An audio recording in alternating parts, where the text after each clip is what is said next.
And it came to pass, when Solomon had finished building the house of the Lord and the king's house, and all Solomon's desire which he wanted to do, that the Lord appeared to Solomon the second time, as he had appeared to him at Gibeon.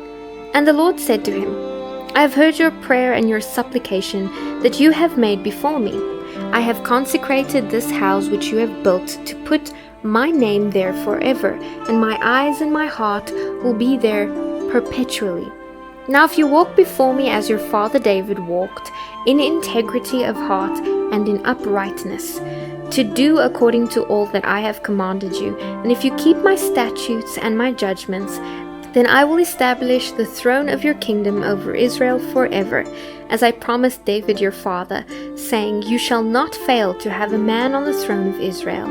But you or your sons at all turn from following me, and do not keep my commandments and my statutes which I have set before you, but go and serve other gods and worship them. Then I will cut off Israel from the land which I have given them, and this house which I have consecrated for my name I will cast out of my sight.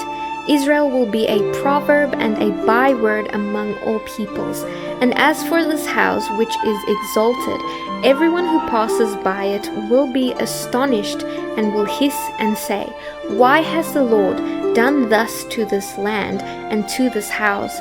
Then they will answer, Because they forsook the Lord their God, who brought their fathers out of the land of Egypt, and have embraced other gods and worshipped them and served them. Therefore the Lord has brought all this calamity on them. Now it happened at the end of 20 years, when Solomon had built the two houses, the house of the Lord and the king's house, that Solomon then gave Hiram 20 cities in the land of Galilee. Then Hiram went from Tyre to see the cities which Solomon had given him, but they did not please him. So he said, What kind of cities are these which you have given me, my brother? And he called them the land of Kabul, as they are to this day. Then Hiram sent the king 120 talents of gold, and this is the reason for the labor force which King Solomon raised to build the house of the Lord, his own house, the Millo, the wall of Jerusalem, Hazor, Megiddo, and Gezer. And Solomon built Gezer, Lower Beth Horon, Baalath, and Tadmor in the wilderness in the land of Judah. All the storage cities that Solomon had, cities for his chariots and cities for his cavalry, and whatever Solomon desired to build in Jerusalem, in Lebanon, and in all the land of his dominion. All the people who were left of the Amorites, Hittites, Perizzites, Hivites, and Jebusites, who were not of the children of Israel, that is, their descendants who were left in the land after them, whom the children of Israel had not been able to destroy completely. From these Solomon raised forced labor, as it is to this day.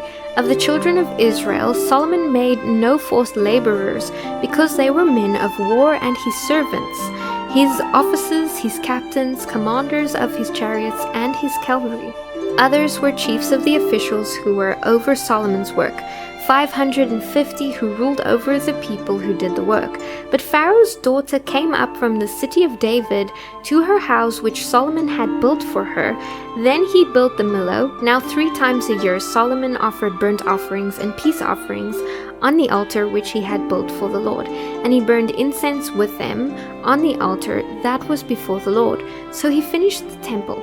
King Solomon also built a fleet of ships at Ezion-Geber, which is near Elath, on the shore of the Red Sea, in the land of Edom. Then Hiram sent his servants with a fleet, seamen who knew the sea, to work with the servants of Solomon, and they went to Ophir and acquired 420 talents of gold from there, and brought it to King Solomon.